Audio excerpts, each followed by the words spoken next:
इस वीडियो के अंतर्गत हम 10वीं क्लास गणित का एक 6.4 प्रमेय की बात करते हैं। तो यह प्रमेय है क्या कि यदि दो त्रिभुज में एक त्रिभुज की भुजाएं दूसरे त्रिभुज की भुजाओं के समानुपाती हो तो दोनों त्रिभुज के संगत कोण आपस में बराबर होते हैं। इसे हम साइड साइड साइड समरूपता का नियम कहते हैं। तो अगर आपसे पूछा जाए कि साइड साइड समरूपता का नियम क्या है, तो ये आपका साइड साइड साइड समरूपता का नियम है। और अगर आपको कहा जाए कि साइड साइड साइड समरूपता के नियम को सत्यापन करें, तो इसको देखिए हम लोग सत्यापन कैसे करते हैं। तो इसमें दो त्रिभुज की बात की जा रही है। तो सबसे पहले हम दो त्रिभुज बनाते हैं इस प्रकार से। इस त्रिभुज का नाम हम ए बी सी देते हैं। एक और त्रिभुज हम बनाते हैं और इस त्रिभुज का नाम हम पी क्यू आर देते हैं। तो सबसे पहले लिखते हैं कि इस क्वेश्चन के अंतर्गत हमें दिया क्या है। तो सबसे पहले लिखते हैं कि क्या दिया है।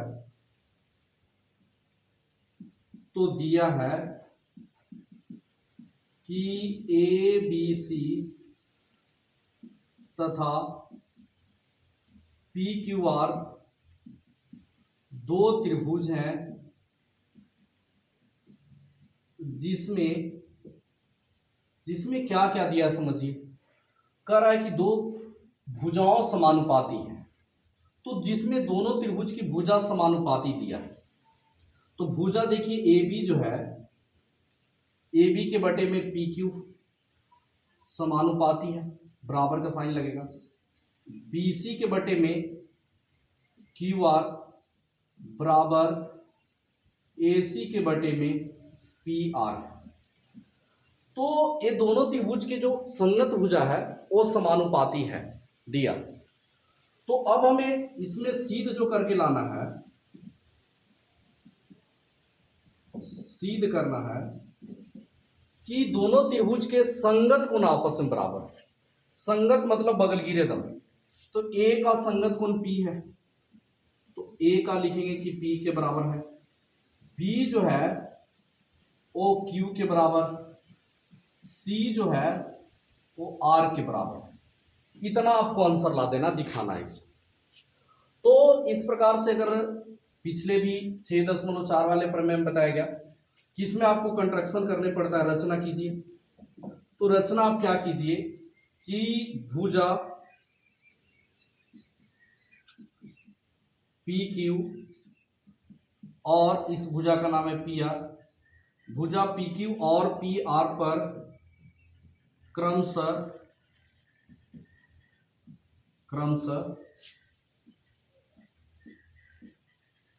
बिंदु एम, इस भुजा पर मान लेते कि बिंदु एम है और इस भुजा पर मान लेते कि एन है।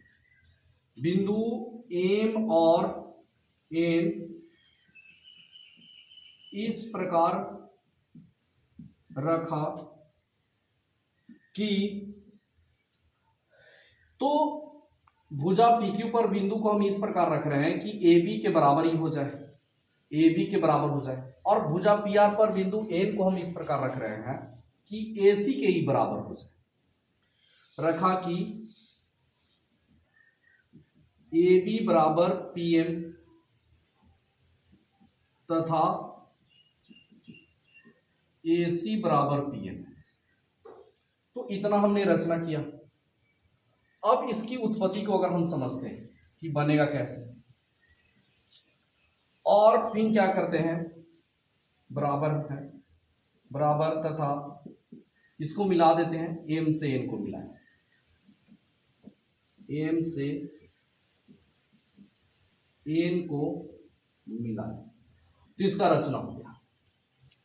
अब इसकी उत्पत्ति को देखते हैं, समझते हैं। तो इसकी उत्पत्ति को करने से पहले आप समझिए क्या करना है आपको, जो संक्षेप रूप में समझिए। तो उत्पत्ति अगर हम लोग करते हैं तो क्या करना है हमें कि सबसे पहले हमें इस लाइन को इसके पैरेलल कर देना है सीधा। तो अगर जब हम भुजा एम को क्यू आर के अगर हम पैरेलल करते हैं तो हमें, क्योंकि हमें लाना है क्या कि ए वाले कोण को पी के बराबर करना है, बी वाले को क्यू के, सी वाले को आर के बराबर करना है। तो हम बता रहे हैं कि करना है क्या कि एम एन को क्यू आर के पैरेलल कर देना है। सबसे पहला बात है, आप कैसे भी करके इसको पैरेलल कर ले। तो कोण तो दिया है नहीं, तो आप प्रमेय नंबर दूसरा जो आपको पढ़ाया गया है कि थेल्स का विलोम, तो थेल्स के विलोम से आप इसको पैरेलल आप कर ले। तो थेल्स का विलोम होता है क्या कि भुजा को समानुपाती होना चाहिए। तो जैसे अगर हम भुजा को समानुपाती करेंगे तो ये दोनों लाइन पैरेलल हो जाएंगे, और जब अगर ये दोनों लाइन पैरेलल हो जाएगा तो इसका ये जो कोण है वो इसके बराबर हो जाएगा संगत कोण से, ये वाला जो कोण है इसके बराबर हो जाएगा। और अगर जैसे ही बराबर हो जाएगा तो फिर हम इस वाले त्रिभुज को, छोटे वाले त्रिभुज को पूरे बड़े वाले त्रिभुज के साथ, मैंने पहली जो बात है कि दोनों लाइन को हमको पैरेलल करना है, और दूसरी जो बात है कि जो छोटा वाला जो त्रिभुज है, त्रिभुज पी एम एन को हम त्रिभुज पी क्यू आर के समरूप कर लेंगे। तो समरूप भी हो जाएगा, ई वाला कोण इसके बराबर हो जाएगा, ई वाला कोण इसके बराबर, ई वाला कोण उभयनिष्ठ हो जाएगा, एंगल एंगल एंगल समरूपता के नियम से। अब जैसे ही समरूप हो जाएगा तो समरूप होने के बाद भुजा को हम समानुपाती करेंगे। अब जैसे ही भुजा समानुपाती होगा तो ई वाला कोण इसके बराबर आ गया, ई वाला कोण इसके बराबर आ गया। अब भुजा को समानुपाती करके तीसरी स्थिति हमें क्या करना है कि बीसी को एम एन के बराबर कर देना है, क्योंकि हमें कंट्रैक्शन में ए बी बराबर पी एम है, ए सी बराबर पी एन है, और दो को भुजा बराबर, अगर तीसरी भुजा को अगर हम बराबर करने में सफल हो जाए तो ये दोनों त्रिभुज सर्वांसम हो जाएंगे। और जैसे ही दोनों त्रिभुज अगर सर्वांसम हो जाता है तो ई वाला कोण पहले से इसके बराबर है, और सर्वांसम होगा तो ई वाला कोण इसके बराबर हो जाएगा, यानी ई वाला कोण इसके बराबर हो गया। ई वाला कोण इसके बराबर हो जाएगा तो इसके भी बराबर हो जाएगा, और ई वाला कोण इसके बराबर हो जाएगा, आपका सिद्ध हो जाएगा। तो तीसरी स्थिति में आपको क्या करना है कि बीसी जो है एम एन के बराबर करना है। तो आपको तीन स्थिति में समझ जाना है क्वेश्चन को करना है क्या। तो सबसे पहले हम बताए कि ये दोनों लाइन को पैरेलल करना है, और पैरेलल जो सिद्ध होगा वो थेल्स के विलोम से सिद्ध होगा। दूसरी स्थिति में बताया कि ये जो छोटा वाला जो त्रिभुज है पूरे बड़े वाले त्रिभुज का समरूप कर देंगे, और तीसरी बताया कि बीसी को एम एन के बराबर कर देंगे। ये तीन स्थिति में देखिए, तो सबसे पहले देखिए हम लोग पैरेलल करते हैं इसको। तो पैरेलल कैसे सिद्ध करेंगे, तो पैरेलल सिद्ध करने के लिए हमारे पास गिवन में क्या दिया है लिखेंगे। तो लिखेंगे कि चूंकि क्या दिया है कि ए बी बटा में पी क्यू, इस वाले साइड में लिखेंगे ए बी बटा में पी क्यू बराबर, इधर वाले के लिए लिखेंगे तो ए सी बटा में पी आर, ए सी बटा में पी आर, ए दिया। अब दिया है तो हमें इस वाले त्रिभुज में आ जाना है। तो ए बी को अगर देखते हैं कंट्रैक्शन में कि ए बी जो है से पी एम के बराबर है, तो ए बी को हटाकर हम पी एम लिखेंगे और बटा में पी क्यू लिख देंगे, बराबर ए सी को हटाकर हम पी एन लिख देंगे और बटा में पी आर लिख देंगे। और ये काम हम किए कहाँ से, तो ये कर रहे हैं रचना से। रचना से हमने मान रख दिया, और रचना वाला चीज जीवित नहीं रहता, वो लास्ट में जाते जाते खत्म हो जाएगा, समाप्ति हो जाएगी।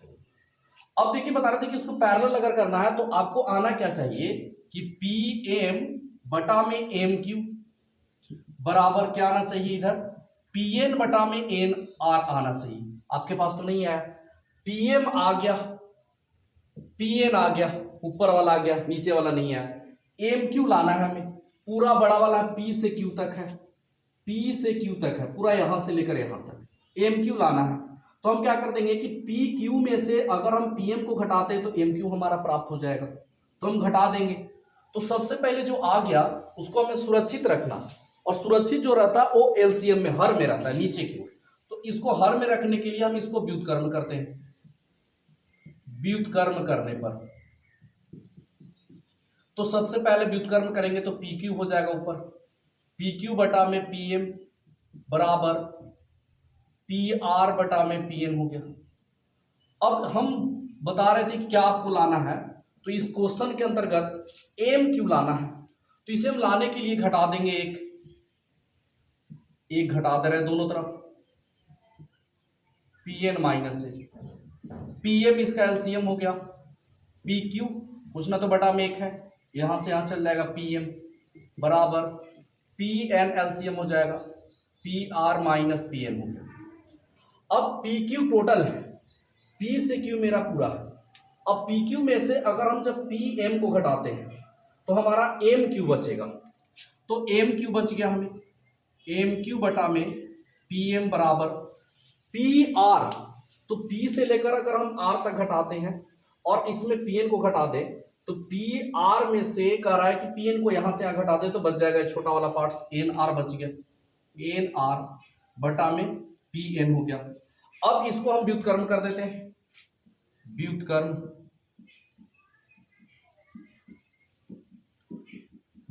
करने पर तो व्युत्क्रम करेंगे तो हो जाएगा पी एम बटा में एम क्यू बराबर पी एन बटा में एन आर। अब देखिए यही बोल रहे थे कि लाना है, तो पी एम बटा में एम क्यू हो गया, पी एन बटा में एन आर हो गया। अब जैसे ही हो गया तो इसका मतलब है कि पहले वाला हमें सफल हो गया, पहला चीज प्राप्त करने में कि एम एन जो है से क्यू आर का पैरेलल, एम एन जो है वो क्यू आर का पैरेलल हो गया, और ये क्या चीज से हुआ तो बीपीटी के विलोम से। अब देखिए जब ये पैरेलल अगर हो गया तो हम क्या कर सकते हैं, ई वाला जो कोण है इसके बराबर हो गया क्योंकि संगत कोण बना रहा है, तो हम लिखेंगे कि एंगल जो एम जो है वो क्यू के बराबर हो गया, कारण लिखेंगे संगत कोण से, इसको हम समीकरण 1 मान लेते हैं। अब यहां पे लिखेंगे कि जो एन जो है वो आर के बराबर हो गया, एंगल एन जो है वो आर के बराबर हो गया, कारण में लिखेंगे संगत कोण से। अब देखिए तो एक चीज तो हमने प्राप्त किया, दूसरा हम बताए थे क्या करना है आपको कि ई छोटे वाले त्रिभुज को पूरे बड़े वाले त्रिभुज के साथ में समरूप करना है। तो चलिए दूसरे वाली स्थिति को हम लोग करते हैं, समरूप कर लेते हैं। तो चलिए समरूप करते हैं इसको। तो हम लोग छोटे वाले जो त्रिभुज है इसका नाम है त्रिभुज पी एम एन तथा त्रिभुज पूरे बड़े वाला का नाम है पी क्यू आर में। तो इस दोनों अगर त्रिभुज में चलते हैं तो सबसे पहले देखते हैं कि P जो है एक छोटा त्रिभुज है आपके पास पी एम एन, एक पूरा बड़ा त्रिभुज है पी क्यू आर है। तो P वाला दोनों में मिल रहा है एक ही चीज, दोनों में जो मिल जाए, जैसे हमारे 2 हाथ है आपके भी 2 हाथ है, ये बात उभयनिष्ठ हो गई। तो इसी प्रकार से एंगल P जो है से एंगल P के बराबर है, तो एंगल P बराबर एंगल P, जब दोनों में एक ही चीज मिल जाए तो उसको हम उभयनिष्ठ कहते हैं, उभयनिष्ठ। तो एक चीज हो गया।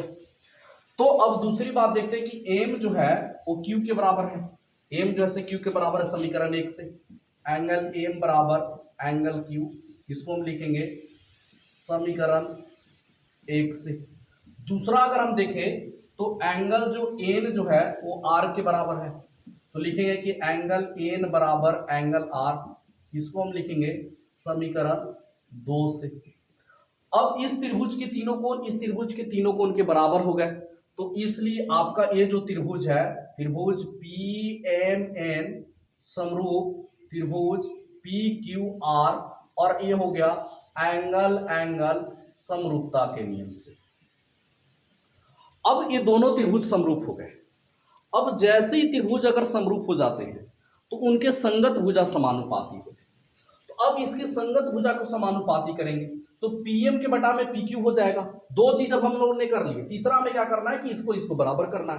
तो देखिए कैसे बराबर करेंगे, तो संगत भुजा समानुपाती होगा, तो पीएम जो है पीएम पीक्यू के बटा में चला जाएगा बराबर, इधर अगर बात करते हैं पीएन तो पीएन जो है पीआर के बटा में चल जाएगा, पीएन बटा में पीआर। कारण भी लिख सकते हैं कि समरूप त्रिभुज के संगत भुजा कैसे होते हैं, समानुपाती होते हैं।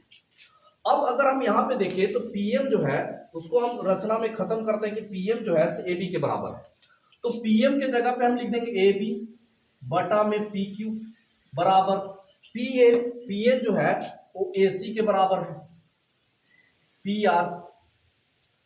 एक और भुजा को लिखे देते हैं, तो एक और जो भुजा आपका है पीएम बटा में पी क्यू, पीएन बटा में पी आर, एक बच गया, इसी को तो बराबर करना है, तो इसको लिख लेते हैं कि एम एन बटा में क्यू आर। अब देखिए आपको जो जरूरी है ये वाला एम एन जरूरी है, तो इसको देखिए सबसे पहले हम लोग सीखते हैं। तो लिखेंगे कि चूंकि पीएम जो है वो पी क्यू बराबर एम एन बटा में क्यू आर, इसको लिख दे रहे हैं और इसको हम समीकरण मान लेते हैं 3। अब इसको अगर हम देखें यहाँ पे कि पीएम जो मान अगर भी रख लेते हैं तो मान भी रखेंगे तो पीएम जो है वो आपका पीएम पीएम किसके बराबर है, आपका एबी के बराबर है। तो एबी के बटा में पी क्यू हो गया बराबर एम एन बटा में क्यू आर हो गया। इसको समीकरण 3 मान लेते हैं।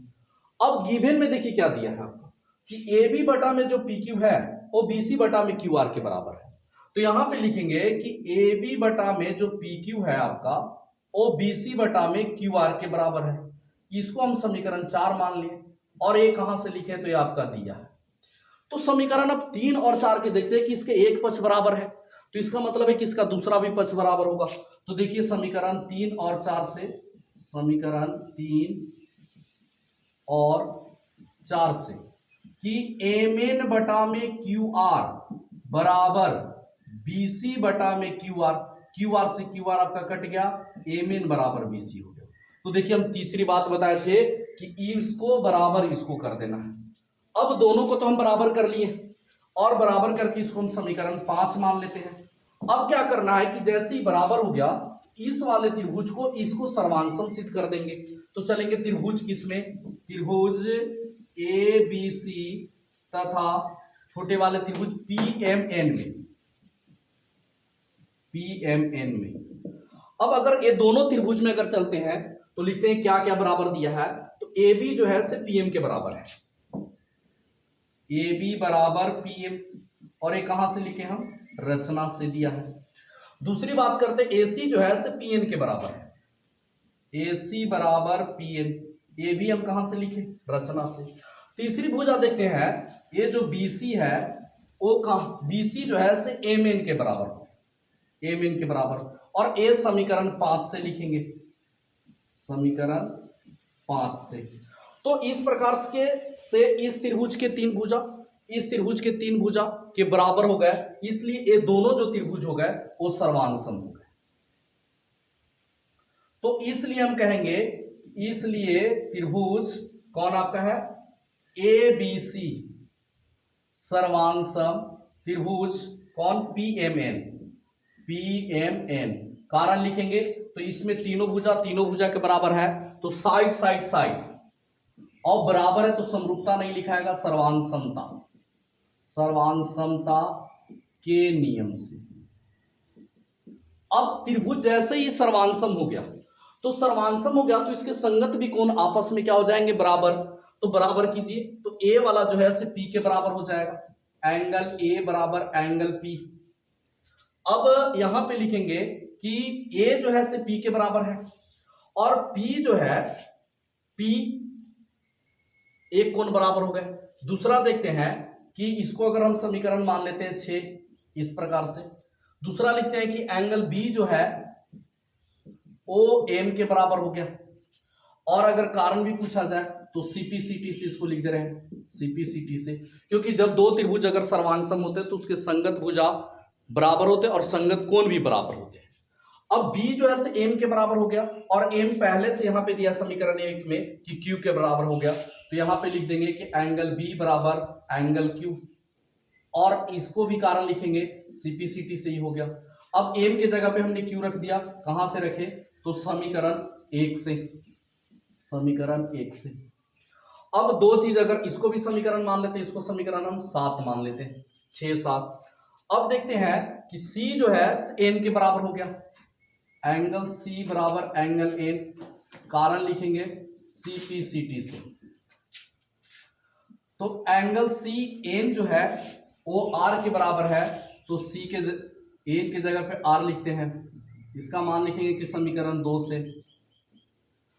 अब देखते हैं कि इस त्रिभुज के तीनों कोण, इस त्रिभुज के तीनों कोण के बराबर भी हो गए, और इस प्रकार से आपको रिजल्ट मिला कि एंगल a जो है वो p के बराबर हो गया समीकरण 6 में, एंगल b जो है वो आपका q के बराबर हो गया, और एंगल c जो है वो r के बराबर हो गया। तो इसलिए समीकरण 6 7 और इसको समीकरण 8 मानते हैं, 8 से। तो इस प्रकार देखते हैं कि ये दोनों जो त्रिभुज है, इसलिए त्रिभुज ABC आपका समरूप हो गया त्रिभुज PQR का। आपको लाना था कि एंगल A बराबर एंगल P, एंगल B बराबर एंगल Q, एंगल C बराबर एंगल R। तो लिखेंगे इसलिए कि एंगल A जो है वो आपका P के बराबर हो गया, एंगल B जो है Q के बराबर हो गया, एंगल C जो है वो एंगल R के बराबर हो गया। तो इस प्रकार से ये प्रमेय आपका सत्यापित हुआ। तो सबसे पहले इसमें 3 बात आपको बताया क्या करना है कि इस लाइन को इसके पैरेलल सिद्ध करना है। दूसरी बात बताई गई कि ये जो त्रिभुज है, छोटा वाला जो त्रिभुज है, पूरे बड़े वाले त्रिभुज को समरूप कर देना है। तीसरी बात बताई गई कि इसमें भुजा BC को MN के बराबर कर देना है। और ये जो छोटे वाले जो दोनों जो त्रिभुज है, ये दोनों त्रिभुज को सर्वांशम कर देना है। तो इस प्रकार से ये आपका प्रमेय सत्यापित हुआ।